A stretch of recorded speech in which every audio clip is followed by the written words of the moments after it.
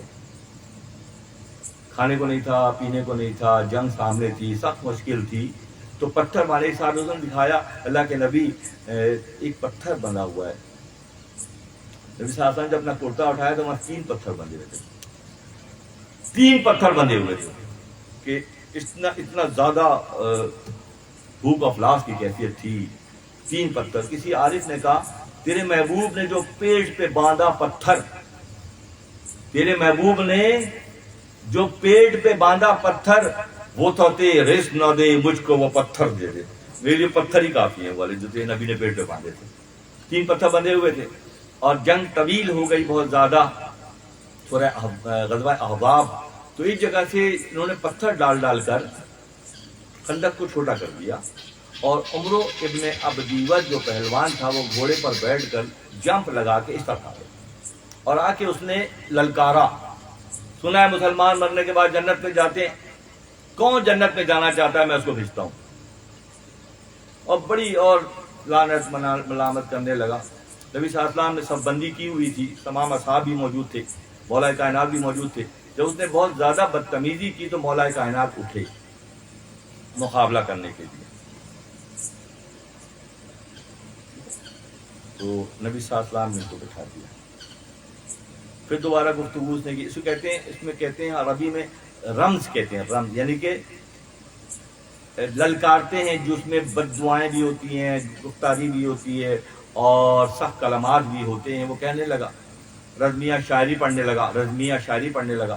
تو مولا کائنات دوسری بار اٹھے، پھر لگنے میں اٹھا دیا. اٹھ سکتے تھے اور بھی اٹھ سکتے تھے اور بھی. اس کی جسامت دیکھ کر، اس کا حال دیکھ کر رکے رہے سب. تیسری بار جب اس نے زیادہ للکارا، مولا کائنات اٹھے. نبی صلی اللہ علیہ وسلم روکا، اپنا امامہ مبارک، اپنا جبہ مبارک، اپنی تلوار مولا کائنات کو دی کہ ٹھیک ہے ابھی اب جاؤ، اب مقابلہ کرو. اتمام حجت ہو گئی. موقع تھے مگر یہ رتبہ بلند ملا جس کو مل گیا. ہر مدعی کے واسطے دور و رسن کہاں، ہر ایک کے حصے میں نہیں آتی سعادتیں، جس کو ملنا ہوتا ہے خدا ان کو دیتا ہے. جب وہاں پہنچے تو پوچھا کہ تم کون ہو؟ اس نے پوچھا. آپ نے فرمایا کہ میں علی ابن ابی طالب ہوں. عمرو بن عبدیوت نے تو اپنا تعارف کرایا کہ میں تم سے لڑنا نہیں چاہتا، کیونکہ غزوہ بدر میں اور غزوہ احد میں مولا کائنات کی تلوار کی دھار ذوالفقار کی دنیا دیکھ چکی تھی کہ جو آیا نہیں بچا. تو جانتا تھا کہ یہ دیکھنے میں تو ایک سادہ سا نوجوان بظاہر ہے، اس کی روح تو بہت تگڑی ہے نا، جو انبیاء کی حفاظت کرتی ہے وہ روح کیسی ہوتی ہوگی. میں تم سے مقابلہ نہیں کرنا چاہتا، میں تم سے کرنا چاہتا ہوں. بہرحال لڑائی شروع ہوئی. اس نے جو تلوار چلائی تو آپ کے سر پہ جو خود ہوتا ہے، جو حفاظت، سر کی حفاظت کے لیے پہنا جاتا ہے جنگوں میں، لوہے کا ہوتا ہے، وہ لوہے کو کاٹ کے اس کی تلوار کی کاٹ نے پیشانی پہ زخم کیا نا مولا کی. آپ نے جو پلٹ کے بعد کیا تو اس کا دایاں بازو ہی کاٹ دیا. تو اس کا دایاں بازو کٹا تو سامنے پھر سورہ احزاب اور قرآن کہتا ہے کہ اس دن اللہ نے خاص طرح کی آندھی چلائی مومنین کی فتح کی علامت کے طور پہ. پورا اس کے قتل ہونے کے بعد پورا لشکر بکھر گیا اور سارے عربستان والے لوگ واپس چلے گئے. اس کے بعد پھر کسی کی جرت نہیں ہوئی، کیونکہ اللہ کے نبی نے فرمایا کہ اب مدینے پہ کوئی حملہ کر ہی نہیں سکے گا. تربیت چل رہی ہے، مقام دکھایا جا رہا ہے. اسی طرح سے غزوہ خیبر پہ آ جاتا ہوں. غزوہ خیبر کے موقع پہ جب بڑے بڑے اصحاب نے کوشش کی اور خیبر کا قلعہ فتح نہ ہوا تو اللہ کے نبی نے فرمایا کل میں اس کو علم دوں گا جو خیبر کو فتح کرے گا. اب سارے اصحاب، بڑے بڑے صاحب، نامی گرامی اصحاب، یہ بھی ذہن میں رکھیں، وسعت نظری اور وسعت قلبی اور تربیت کی بات ہے کہ کوئی خدا نخواستہ حاسدانہ عمل نہیں تھا، یہ مطابقت تھی اچھے سے اچھا کرنے کی کوشش کرنے کی. اب سب سارے جاگ رہے ہیں رات بھر کی. صبح کس کو پکارا جاتا ہے؟ صبح جب وہی فجر کی نماز کے بعد اللہ نے فرمایا کہ علی کو بلاؤ. علی حاضر ہوئے. وہ جو بچپن میں مرض تھا آنکھوں میں پانی بہتا تھا, آنکھوں میں چشم کا مرض کہتے ہیں, وہ آنکھوں سے پانی بہ رہا تھا اور آنکھیں گیلی گیلی ہو رہی تھیں. قریب آج کھڑے ہو گئے, اللہ کے نبی نے اپنا لعاب دہن مولا کائنات کی آنکھوں میں لگایا. میرا ایمان تو یہ کہ اسی لعاب دہن نے قلعے کو نکال کے, دروازے کو نکال کے باہر پھینک دیا, لگایا, تلوار دی, علم دیا, اور پھر وہ خیبر فتح ہوا. خیبر یہودیوں کا قلعہ تھا. اس مدینہ بدر کرنے کا بغض اور حسد اور دشمنی یہودیوں کے اندر تھے اس وقت سے لے کے آج تک بھی ہے. آج بھی ہے. بچے جو فیس بک پہ اور یوٹیوب پہ جاتے ہیں معلوم ہے کہ یہودیوں کا نعرہ یہی ہے کہ بس وہ آخری فتح تھی تمہاری, اب ہمارا دور شروع. اب بھی کہتے ہیں وہ لوگ کہ مولا کی تلوار کی کاٹ اور خیبر کے قلعے کو فتح کرنے کا عمل یہودیوں کے دل میں اب تک بیٹھا ہوا ہے. جے ہوا آپ ہی کی تمام شخصیت سازی کا مرحلہ, اور پھر اللہ کی جانب سے اشارہ ہوا کہ خاتون جنت حضرت زہرا سلام اللہ علیہا کا نکاح مولا کائنات سے ہوا. یہ پوری ترتیب ہے دوستوں. ان 2 مہینوں کے ان بیان کو ذہن میں رکھو, ساری ترتیب واضح ہو جائے گی کہ ہم کس راہ پر ہیں. ہم انبیاء کی ملفت و محبت کی راہ پر ہیں یا ہم کچھ کنارے کنارے ہیں. ایک دفعہ پکچر کلیئر ہو جائے گی ساری بات. مولا کائنات کا نکاح اللہ کے نبی نے حضرت زہرا سلام اللہ علیہا سے, آپ کے بطن اطہر سے حسنین کریمین عالم وجود میں آئے. عبرانی زبان میں حسن اور حسین جو ہے وہ شبر اور شبیر ہیں. شبر عبرانی زبان میں شبر کون ہے؟ امام حسن علیہ السلام ہے. اور شبیر کون ہے؟ امام حسین صاحب. یہودی زبان میں, عبرانی زبان میں شبر اور شبیر کی معنی حسن اور حسین کے ہیں. جب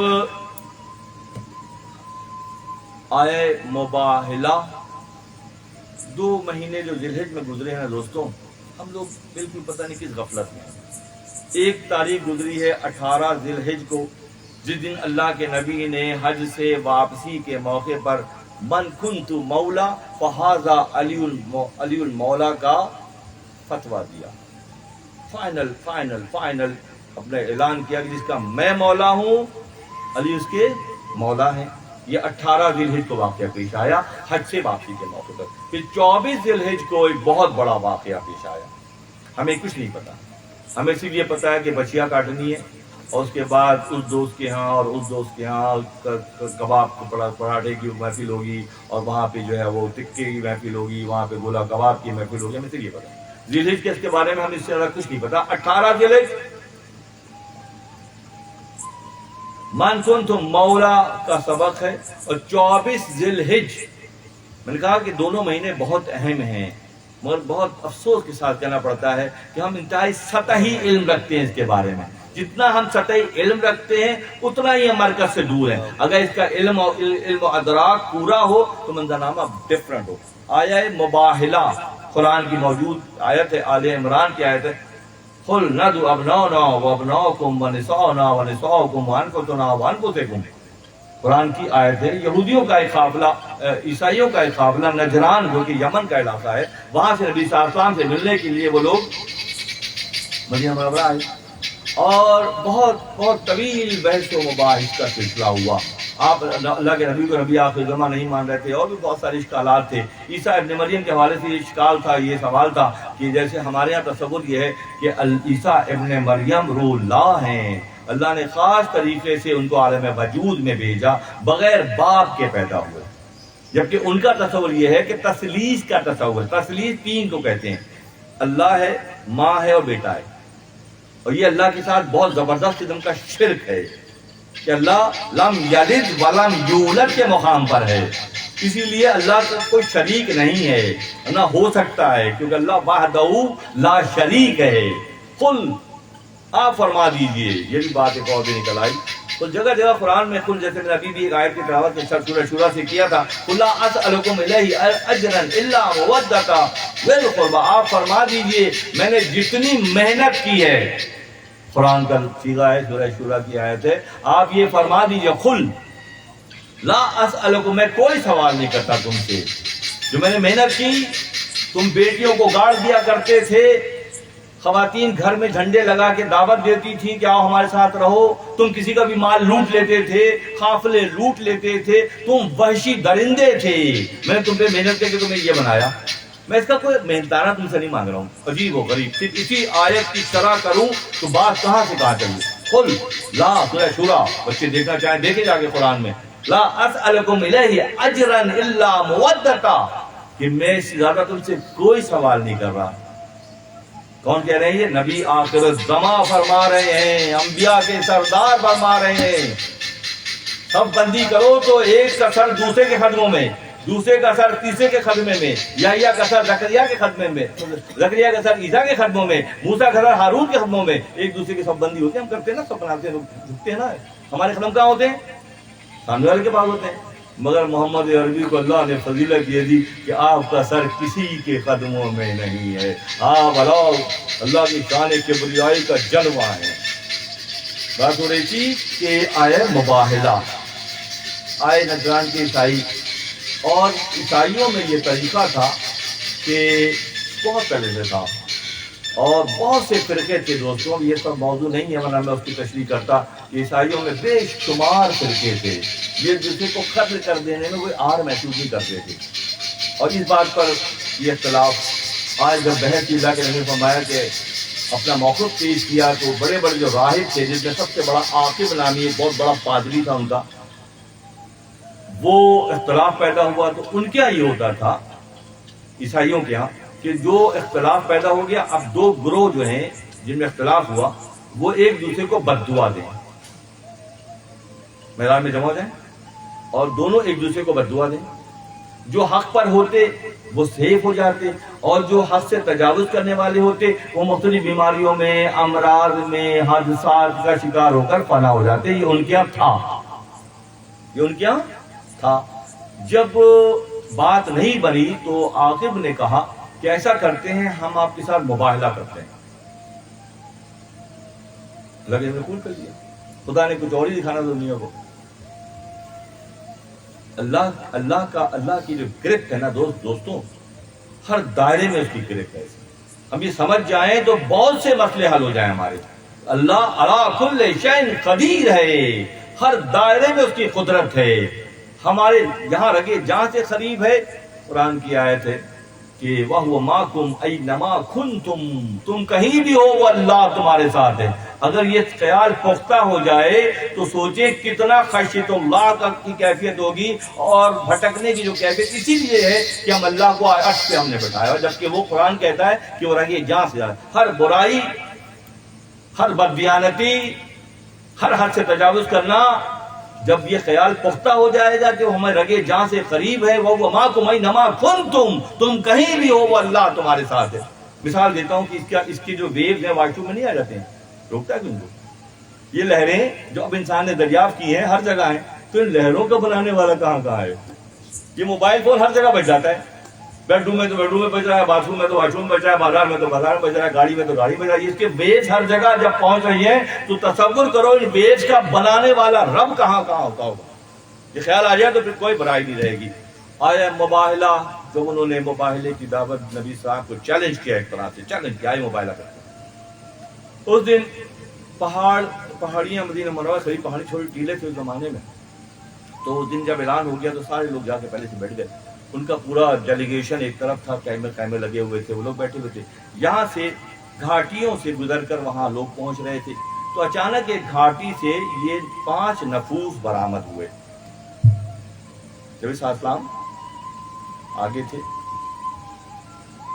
امام حسن صلی اللہ علیہ وسلم نانا کی انگلی پکڑ کے چل رہے تھے, اور امام حسین صلی اللہ علیہ وسلم نانا کی گود میں تھے. درمیان میں حضرت زہرا سلام اللہ علیہا تھی, اور آخر میں مولا کائنات تھے.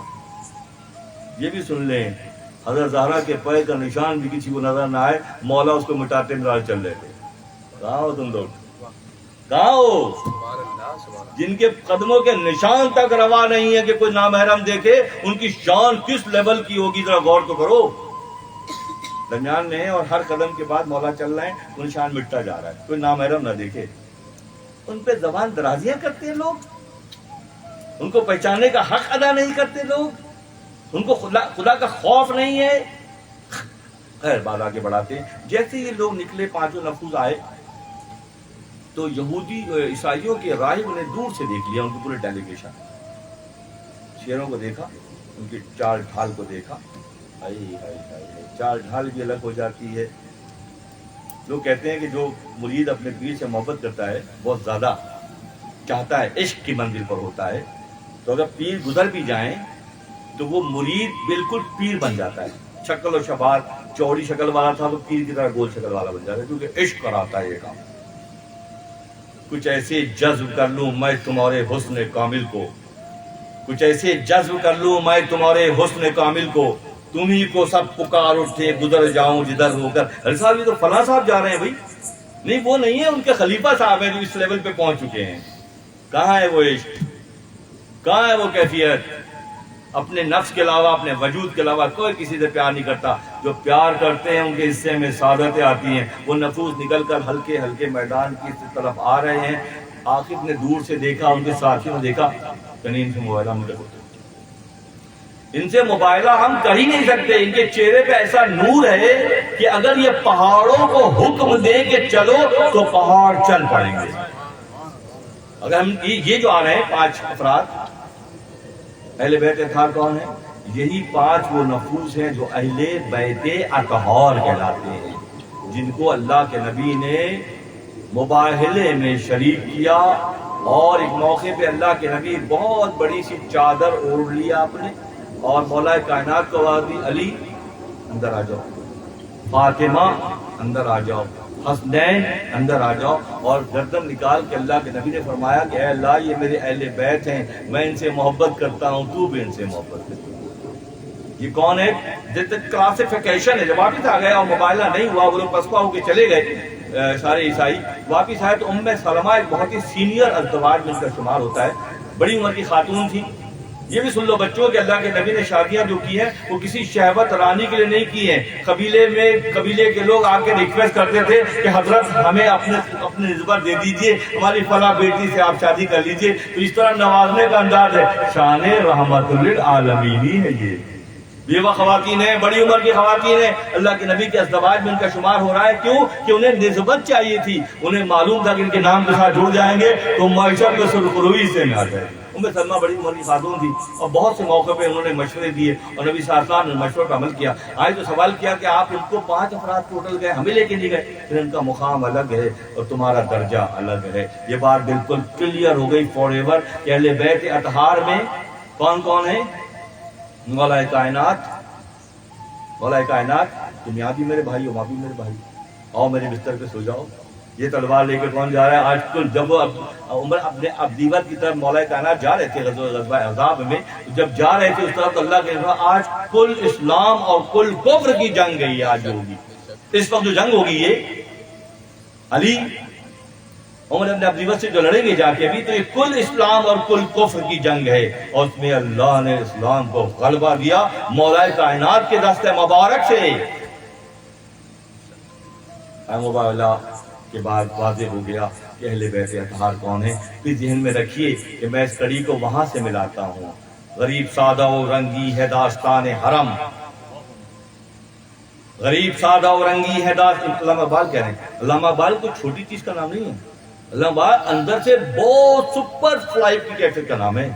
ہماری عقلیں مت ماری گئی ہیں کہ تعصب کی وجہ سے ہم علامہ سے دور ہو گئے. میری اسٹڈی ہے کہ 1000 سے زیادہ کتابیں ایران میں اقبال لاہوری پر لکھی گئی ہیں. 1000 سے, جب تک میں ان کے ساتھ بہت کانٹیکٹ میں تھا ایرانی کانسلیٹ میں, تو اس وقت کی رپورٹ 1000 کتابیں صرف علامہ اقبال پر لکھی ہیں. وہ کہتے ہیں کہ ہمارا ایران جو اس وقت کھڑا ہے وہ علامہ کی فکر کی وجہ سے کھڑا ہوا ہے, اور ہم پھنسے ہوئے ہیں یہاں پھنسے, یہاں دلدل ہمارے یہاں تک آ گیا, ڈوب رہے ہیں ہم, کیونکہ ہم نے حق کو چھوڑ دیا, ہم نے اللہ کی پہچان کو چھوڑ دیا, ہم نے اللہ والوں کی پہچان کو چھوڑ دیا, تو ہم مشکل میں ہیں. آیا مباہلہ کے بعد جب نفوس واپس آئے تو نبی صلی اللہ علیہ وسلم نے واضح کر دیا. پھر نبی صلی اللہ علیہ وسلم جب حضرت حسن یا حسین, جو لوگ گئے ہیں انہیں معلوم ہے کہ نبی صلی اللہ علیہ وسلم کا حجرہ حضرت عائشہ صدیقہ رضی اللہ تعالیٰ عنہ کا حجرہ, اور کونے میں مولا کائنات کا حجرہ. تو کئی حجرے بنے ہوئے تھے, سارے حجرے ہی تھے. صاحب نے باقاعدہ کتاب لکھی ہے تو کونے پہ مولا وہاں پہ حسنین کریمین اس کے صحن میں کھیلتے تھے، جنہیں ہم قدمین کہتے ہیں۔ قدمین کہتے ہیں پچھلے حصے کو جہاں پیر ہیں، اور جو بجاؤ یہ جو مواجہ شریف ہے وہ اگلا حصہ ہے۔ تو وہاں وہ دروازہ نبی صلی اللہ علیہ وسلم جب مدینہ منورہ سے جاتے باہر سفر پر تو اس دروازے پر آتے، اور جب نبی صلی اللہ علیہ وسلم سفر سے واپس آتے تو اس دروازے پہ آتے، یعنی کہ ایک سفر میں 2 مرتبہ نبی صلی اللہ علیہ وسلم اس دروازے پہ آتے، کس کے؟ حضرت زہرا سلام اللہ علیہا کے دروازے پہ۔ کچھ میرے دوستوں کو علم میں بات ہو کہ میاں صاحب قبلہ نے اس فقیر کی ڈیوٹی اسی دروازے پر لگائی۔ میرے شیخ نے مجھے جو اجازت بخشا اس میں یہ بھی ہے کہ ڈاکٹر صاحب جب خدمین کی طرف جاتے ہیں تو پہلا دروازہ ہے جس کے دروازے پر الحبیب الذی ترجا شفاعتہ کی تفصیل لگی ہوئی۔ علامہ بصری رحمۃ اللہ علیہ عاشق صادق عاشق رسول کی جو کلام ہے یہ مولا یصلی وسلم، اس کے 162 اشعار ہیں، 162 اشعار علامہ بصری کے اس کلام کے ہیں، جس میں سے هو الحبیب الذی ترجا شفاعتہ یہ شعر ہے۔ وہ دروازے پہ لکھا تھا، ترکوں نے لکھا تھا، یہ مٹا کے تھک گئے اپنی جدید مشینوں کے ذریعے، مٹا نہیں سے ابھی بھی لکھا ہوا ہے، جا کے دیکھیں۔ وہ پہلا دروازہ ہے۔ میں نے فرمایا کہ رفاق خدمین کی جانب جائیں اور اس دروازے پر بیٹھیں۔ جب بھکاری جاتا ہے، فقیر جاتا ہے تو آواز لگاتا ہے، اندر داخل ہونے کی کوشش نہیں کرتا ہے، اندر والے اپنے ظرف کے مطابق نوازتے ہیں۔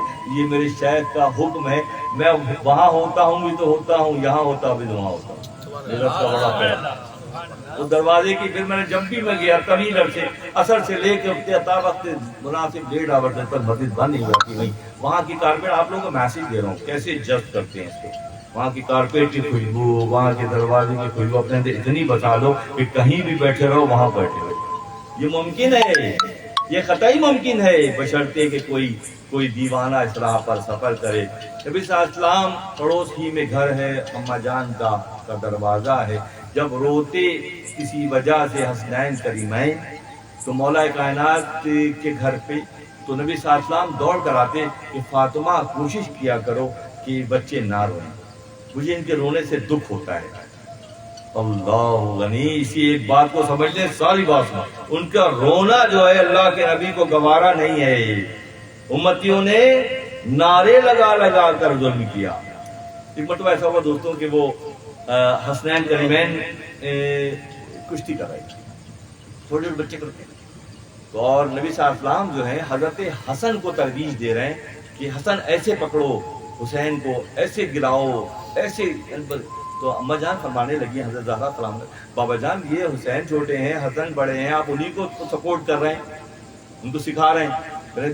زہرا دیکھتی نہیں ہو، جبرائیل ان کو پروموٹ کر رہے ہیں، جبرائیل کو بتا رہے ہیں کہ کیسے پکڑنا ہے اور کیسے گرانا ہے۔ یہ منظرنامے اس خانوادے کا حصہ قرار پائے۔ تربیت کس کے ہاتھ میں ہے؟ نانا جان کی تربیت میں ہے۔ آپ نے موقع فرمایا حسین منی و انا من الحسین، حسین مجھ سے ہیں، حسین مجھ سے ہیں اور میں حسین سے ہوں۔ تو یہ اقوال نبی صلی اللہ علیہ وسلم کے جلی حروف میں ہیں، پڑھنے والوں نے پڑھا ہے، سنانے والوں نے سنایا ہے، مگر سمجھا کیا ہے؟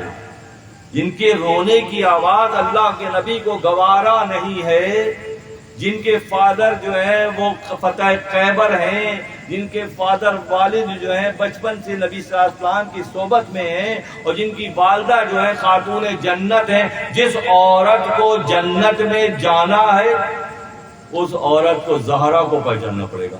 ہم جس علاقے میں رہیں گے وہاں کے S P D S P اور کیا کہتے ہیں آپ کی ڈی سی وغیرہ کو تعلقہ بنا کے کرتے ہیں لوگ نا۔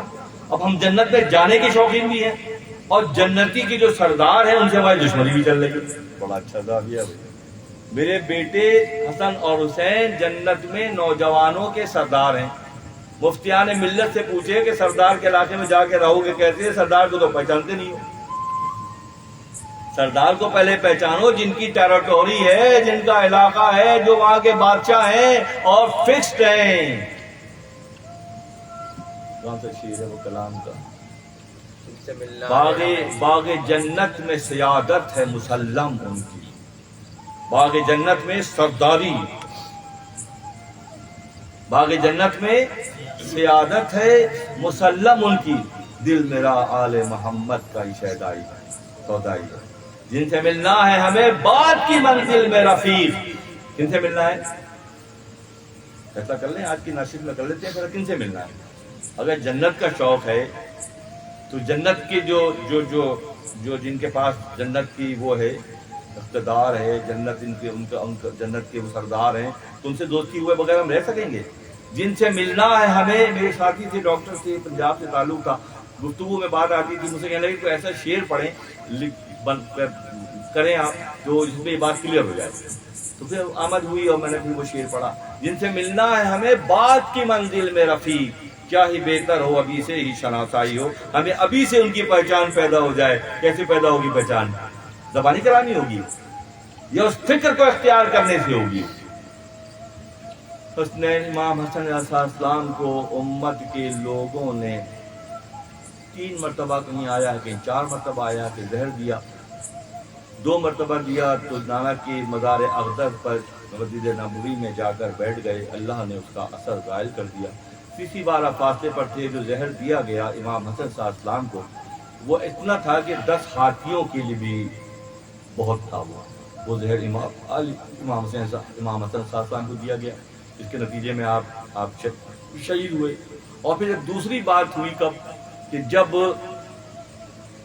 امام حسین صلی اللہ علیہ وسلم جن کے گھر میں، جن کے جینیٹک کوڈ میں، جینیاتی کوڈ میں فکر ابراہیمی بسی ہوئی ہو، جو ابراہیم علیہ السلام بتوں کے گلے میں رسی ڈال کر پورے گلی گلی گھماتے ہوں، اس جینیٹک کوڈ کو پہچانے سکتے ہیں، جینیاتی کوڈ کو پہچانے، موروثی اثرات کو پہچانے کہ خدا نے اس انداز میں ان کی حفاظت کی ہے کہ یہ جینیاتی کوڈ ہے، یہ موروثی کوڈ ہے جو خصوصی طور پہ ان کے لیے ہے، جو ابراہیمی فکر کے ساتھ دنیا میں آئے، جنہوں نے اپنے جد کے انداز میں ان باتوں کو قبول نہیں کیا، اور پھر جب ان سے بیعت کے لیے اصرار کیا گیا تو آپ نے پھر امام حسین علیہ السلام نے مدینہ منورہ سے ہجرت کی اور مکہ مکرمہ تشریف لائے۔ ان غاصبوں کا خیال یہ تھا کہ معاذ اللہ آپ کو حرم میں شہید کر دیا جائے۔ جب یہ آپ کے علم میں بات آ گئی وجدانی کیفیت اللہ کے فضل سے، تو آپ نے حج کو عمرے میں تبدیل کیا۔ اختیار دیکھیں کیسا ہے، اختیار بھی دیکھتے جانا، آل محمد کا اختیار بھی دیکھیں کہ حج کو عمرے میں تبدیل کیا، اور پھر آپ اگلے سفر پر روانہ ہوئے۔ ایک مرتبہ ایسا ہوا کہ ام سلمہ، میں نے پہلے عرض کیا، بہت سمجھدار خاتون تھی، نبی صلی اللہ علیہ وسلم تشریف لائے اور بال بکھرے ہوئے تھے، آپ کی ریش مبارک بکھرے ہوئے تھے، چہرے پہ دھول کے آثار تھے، آئے اور آپ نے آ کے ام سلمہ سے یہ فرمایا کہ آج مجھے جبرائیل اس مقام پر لے گئے جہاں میرے حسین کو شہید کیا جائے گا۔ ام سلمہ، میں تمہیں یہ مٹی لا کے دے رہا ہوں، اللہ کے نبی نے فرمایا مٹی دے رہا ہوں، جس دن یہ ریڈ ہو جائے، سرخ ہو جائے، تو سمجھنا کہ میرے حسین کو شہید کر دیا گیا۔ کیا غفلت میں ہوا؟ پورے شعور، کیا اسماعیل نے اپنا گلا شعور کے منزل کے ساتھ نہیں دیا تھا؟ جب اسماعیل نے اپنا گلا شعور کے منزل کے ساتھ دیا تھا کہ بابا جان آپ کو کر گزریے جو اللہ نے اشارہ کیا ہے، آپ مجھے صبر کرنے والوں میں پائیں گے، تو وہ شعوری عمل تھا۔ غفلت میں گردن نہیں دی ہے، پوری جانکاری کے ساتھ، پورے شعور کے ساتھ، پوری ڈیپتھ کے ساتھ۔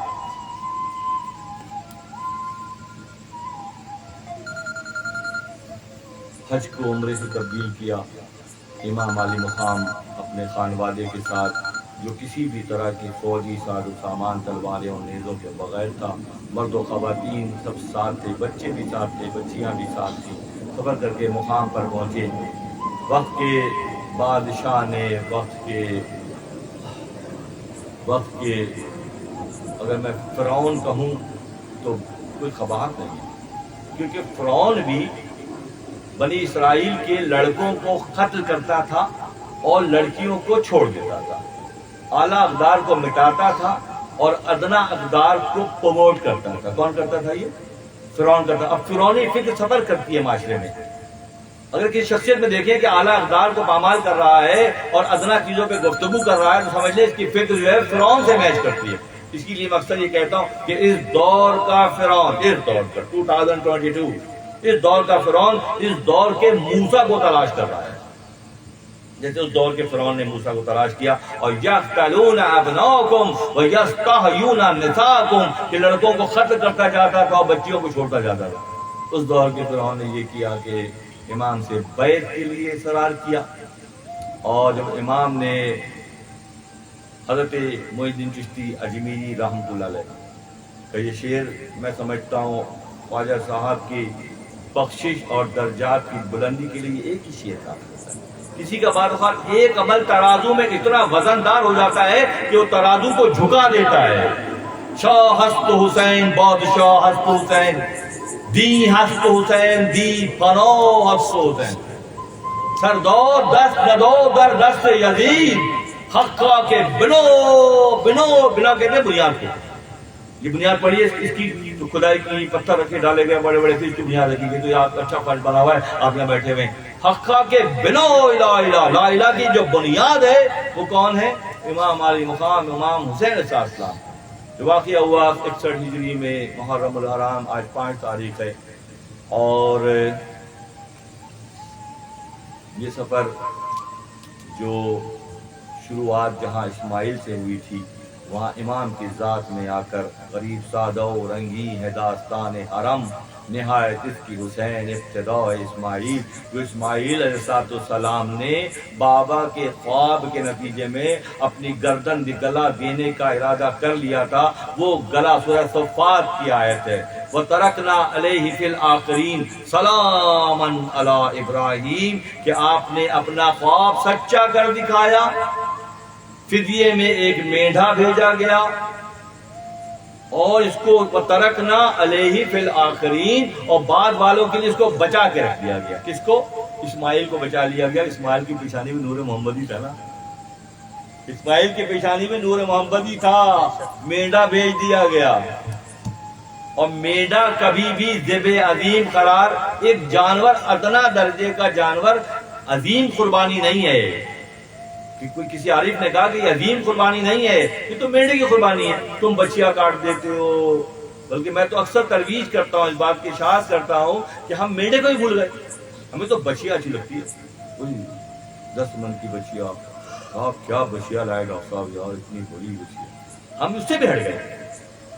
اپنے قریب کے کرداروں میں کہتا ہوں بیٹا بچیا کا اس کا مینڈھے کا انتظام کرو، مینڈھا بھی قربان کو ثابت کرتے ہیں میرے محبت کرنے والے. تو ساتھ یہ ہے کہ مینڈھے کو ہٹا کر اسماعیل کو ہٹا کر مینڈھے کو حلال کیا گیا، ذبح کیا گیا. اگلے مرحلے میں وَتَرَكْنَا عَلَيْهِ فِي الْآخِرِينَ، قرآن کی سورہ صفات کی آیت ہے کہ اللہ تعالیٰ نے اس کو بچا کے رکھا. کیونکہ اتنی عظیم قربانی برضا و رغبت، پوری جانکاری کے ساتھ، پورے خانوادے کے ساتھ. وہاں وہ مرتبہ ایسا ہے کہ جنت میں مسلمانوں کے مومنین کے سردار ہیں، اور یہاں آجی کا یہ عالم ہے کہ جانتے بھی ہیں نانا کے دین کو. شاہ ہست حسین بادشاہ ہست حسین، دی ہست حسین دی فنا ہست حسین، سر دود دست دو در یست دست یزید، حقا کے بنو الہ الہ. لا الہ کی جو بنیادیں وہ کون ہیں؟ اسے کہتے ہیں حسین و منی ونا من الحسین کی شرح جب صوفی کرتا ہے نا، عارف کرتا ہے تو اور طرح سے کرتا ہے. مکہ مدینہ منورہ سے کعبۃ اللہ تک جو سفر کیا حسین نے، سفر کیا خانوادے کے ساتھ سفر کیا، تو اس کا مفہوم یہ ہے کہ مدینہ منورہ سے لے کے مکہ مکرمہ تک حسین و منی، حسین و مجھ سے ہے، حسین مجھ سے ہے. وَأَنَا مِنَ الْحُسَيْن، تو مکہ مکرمہ سے کربلا کے میدان تک پھر میں حسین سے ہوں. انتہا کی بات ہے. پہلے مرحلے میں حسین منی، حسین مجھ سے ہے. وَأَنَا مِنَ الْحُسَيْن، اور میری پورا سسٹم، میری پوری امت، میری ساری کاوشیں، اسلام کی بنیادیں، حقانیت کا سبب، اللہ کی پہچان، راہ خدا میں گردن دینے کا جذبہ، پورے خانوادے کے ساتھ اس مقام و مرتبے پر فائز ہونا. حسین منی و انا من الحسین، حسین مجھ سے ہیں اور میں حسین سے ہوں. تو کعبۃ اللہ کے بعد کا جو سفر ہے وہ دین کی حقا کے بنا الہ الہ ہست حسین، کہ لا الہ کی جو بنیاد ہے وہ امام علی مقام امام حسین صاحب کی ذات مبارک. سارا واقعہ ہو گیا دوستوں. پھر آپ کے سر کو نیزے پر اٹھا کر شام کی طرف سفر کیا گیا. شام کے قریب جب یہ لوگ قافلہ پہنچا تو یہودی جو جن کو مولا کائنات نے مدینہ بدر کیا تھا ان کے دلوں میں آگ بھری ہوئی تھی. انہوں نے اس وقت کی مینجمنٹ کو پیسے دیے اور کہا کہ اس لٹے پٹے قافلے کو ہماری گلیوں سے گزار کے لے جاؤ کہ علی اور آل علی، محمد و آل محمد کی دشمنی کن میں ہے؟ ابلیسیت میں ہے، یہودیت میں ہے اور باقی پوری سیریز میں بھی ہے. یعنی کہ حق سے دشمنی، سب سے بڑا دشمن حق کا کون ہے؟ ابلیس ہے. اور پھر اس کی پارٹی کون سی ہے؟ نمرود، فرعون، شداد، ابو جہل، ابو لہب، امیہ بن خلف، یہ سارے اس کی پارٹی کے لوگ ہیں. کس سے یہ متصادم ہوتے ہیں؟ اہل اللہ سے. ستیزہ کار رہا ہے ازل سے تھا امروز، چراغ مصطفیٰ ویزے شرار ابو لہب. یعنی کہ یہ جو ٹکراؤ ہے یہ شروع سے ہے اور آخر تک رہے گا، کیونکہ حق اور باطل کی پہچان کا سفر ہے یہ. جب ان گلیوں سے گزار کے لے گئے تو یہودی عورتیں اور مرد، ان کی جو دشمنی بغض اس وقت سے لے کے اس وقت تک اور وہاں سے لے کے ابھی تک قائم ہے. اور انہوں نے باقاعدہ اس خانوادے پر پتھراؤ کیا. یزید کے دربار میں پہنچے. یزید ایک مسکرہ تھا، بندر تھا، بندر پالتا تھا، تخت پر بندر لے کے بیٹھتا تھا. اور نبی صلی اللہ علیہ وسلم ہمارے ایک وقت آئے گا کہ ممبر پر بندر لے کے لوگ بیٹھیں گے. وہ حدیث پوری ہو گئی نبی صلی اللہ علیہ وسلم. وہ بندر لے کے بندر کھلاتا تھا اور ہر وقت فوجی لباس میں ہوتا تھا. اس کے کہہ سکتے ہو کہ سائیکولوجیکل پیشنٹ تھا وہ، کہ جنگ پہ جاتا نہیں تھا، جنگی لباس ضرور پہنتا تھا، ہاتھ میں چھڑی ہوئی ہوتی تھی. امام کا سر جو ہے وہ تھال میں رکھا ہوا، جس کی آپ علیہ السلام، امام علیہ السلام کے حلقوں میں مبارک، حلقوں کہتے ہیں اس حصے کو، حلقوں میں مبارک کو نبی صاحب چوما کرتے تھے. آپ کی زبان اپنے منہ میں لے کے چوستے تھے. یہ بھی سن لو کہ حضرت زہرا سلام اللہ علیہا کا دودھ نہیں پیا امام نے. نانا آتے تھے وقت پہ اپنی زبان ان کے منہ میں ڈال دیتے تھے اور نوازا وہ زبان چوستا تھا، اس کی ان کی بڑھوتری ہو رہی تھی. یہ بھی سن لیں مجھ سے کہ امام علی مقام، امام علیہ السلام کی جو ڈیولپمنٹ ہوئی ہے وہ آقا نامدار کے سے لعاب دہن سے ہوئی ہے. ایک دفعہ ابا کو لگایا تھا تو خلا فتح ہو گیا، تو جن کو پورا پلایا تھا تو ان کا کیا لیول ہوگا ایمان کا، غور تو کرو. کیا لیول ہوگا اللہ کی پہچان کا، کیا لیول ہوگا حق کی پہچان کا. تھال رکھا ہوا تھا. یزید ملعون چھڑی، فوجی چھڑی تھی اس کے ہاتھ میں، جس پہ آگے لوہا لگا ہوتا ہے. تو امام کے دانتوں کو ایسے درد لگا رہا تھا. اتنے میں ایک راہب، شام میں ہر قوم کے لوگ ہوتے تھے، عیسائیت کا ایک راہب آیا. اس نے آ کے پوچھا یا امیر المومنین یہ سر کس کا ہے؟ اس ملعون نے کہا کہ یہ سلطنت کے باغی کا سر. کون تھا یہ؟ کہ علی کا بیٹا. کون سے علی کا بیٹا؟ علی ابن ابی طالب کا بیٹا. ہاں علی کا، نبی کا نواسا. آپ نے کیوں قتل کروا لیا اس کو؟ کہ لگے یہ اس نے بغاوت کی تھی، ہمارے ہاتھ پہ بیعت نہیں کی تھی. انہوں نے اپنا ہاتھ آپ کے ہاتھ میں نہیں دیا، گردن دے دی. اپنا ہاتھ تمہارے ہاتھ میں نہیں دیا. سر دو دست نہ دو در دست یزید، سر دے دیا ہاتھ نہیں دیا.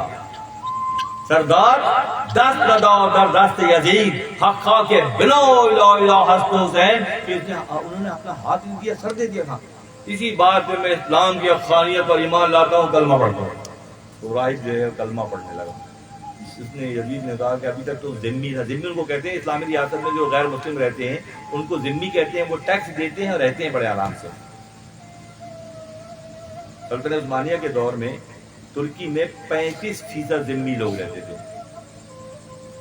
سلطنت عثمانیہ کے عروج جو آنے والا ہے انشاءاللہ، matter of 5 to 6 months only، ہے نا، انشاءاللہ آنے والا ہے. 35% ذمہ لوگ رہتے تھے. پورے یورپ کے لوگ سلطنت عثمانیہ میں رہتے تھے 35%. جب اس سلطنت عثمانیہ کو ڈیمالش کیا گیا، اس پہ کبھی موقع آئے گا تو اس سے بہت سیرا سے گفتگو ہوگی. پوری خلافت کیسے ٹوٹی، کس نے توڑی، کیا ہوا، ہمارے مرکز کو ہم سے کیسے چھینا گیا، آج ہم معلق قومیں ہیں، IMF کے غلام ہیں، ہم کیسے ہیں. یہ لوگ اپنی دھن میں ہیں سارے، کسی کو فکر ہی نہیں ہے کہ ہم کہاں پہنچ گئے، ہم کیا تھے کیا پہنچ گئے. 3 بر اعظموں پر ترکی کی حکومت تھی. کتنے؟ 3. اور جس زمانے میں ابھی ہمارا 7واں بحری بیڑا امریکہ کا ہے، اس زمانے میں کسی مسلمان ملک پر زیادتی کرتے تھے تو اس وقت اوٹمن امپائر کا بحری بیڑا چلتا تھا استنبول سے، تو یہ بھاگ جاتے تھے لوگ. ہمیں معلوم ہے، ہمیں تو بابا بلیک شپ میں لگا دیا گیا. بروس لی کی فلمیں دیکھ لو، جین گولڈ کی فلمیں دیکھ لو، اور گالے انڈین سن لو، مزے کرو سارے. اس طرف جاؤ نہیں جہاں جانا ہے. جائیں گے انشاءاللہ، پورے حشم قدم کے ساتھ جائیں گے. 35% ذمہ رہتے تھے. اور جب فرانس سلطنت عثمانیہ ڈیمالش کی لوگوں نے سازشوں سے، تو جسٹ 2% لوگ ہیں اس وقت فرانس کے اندر غیر فرانسی تھی اور پردے پہ پابندی ہے. تم اپنا درد دیکھ لو اور ہمارا درد دیکھ لو کہ زمین و آسمان کا فرق ہے. ایسے کھٹکھٹا رہا تھا اس راہب کو، اس نے قرآن دجال کو بلایا. اس کو کیا دجال یعنی کہ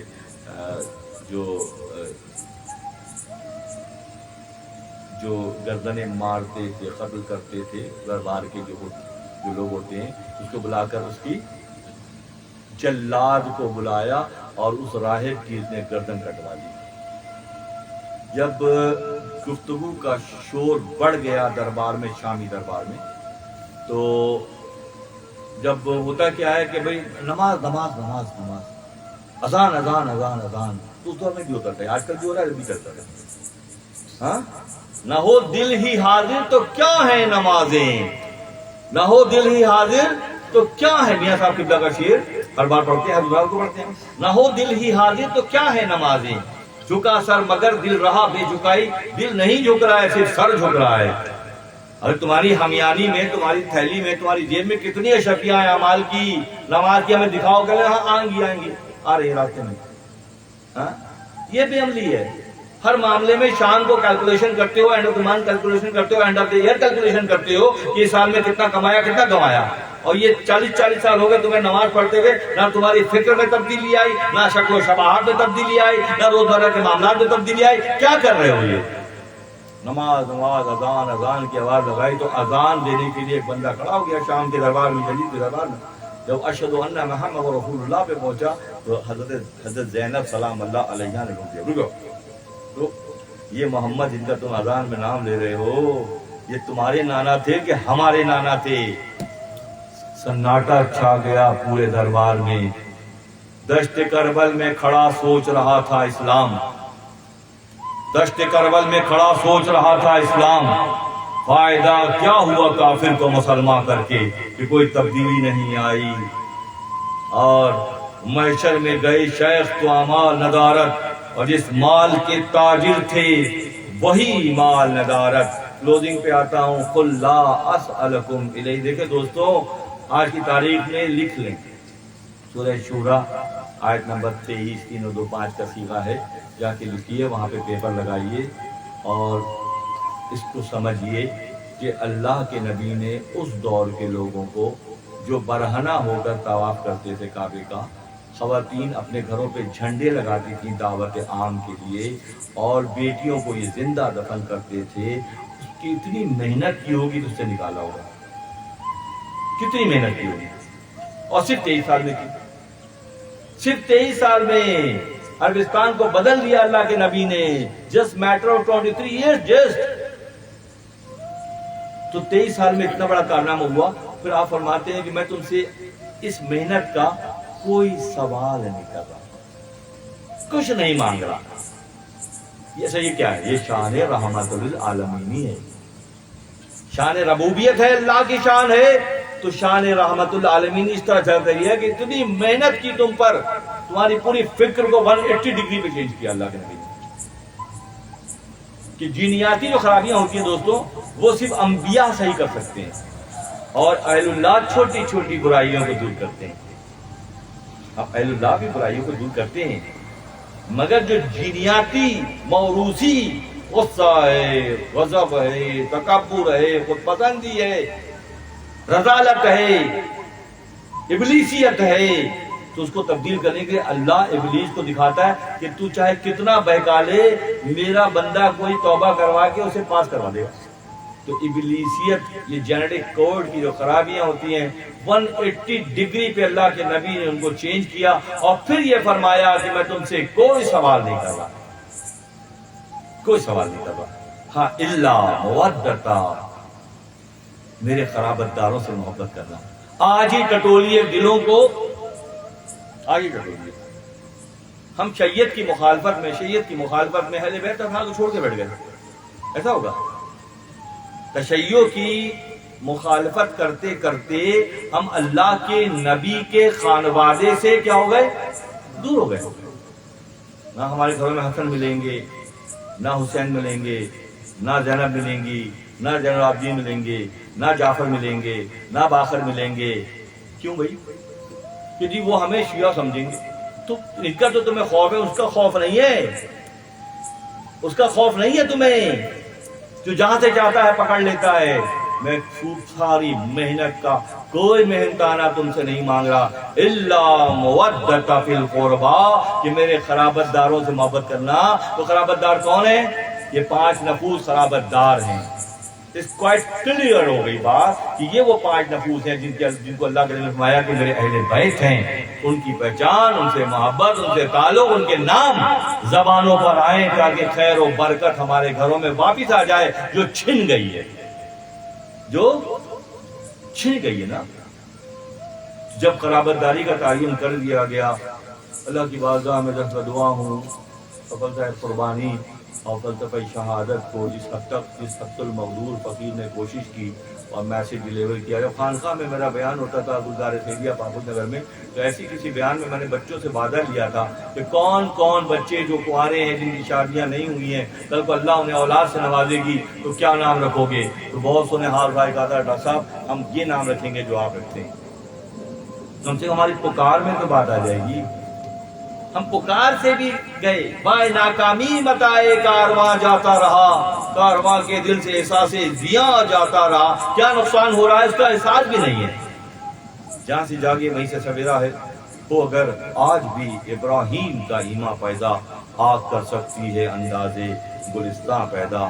وآخر دعوانا ان الحمدللہ رب العالمین۔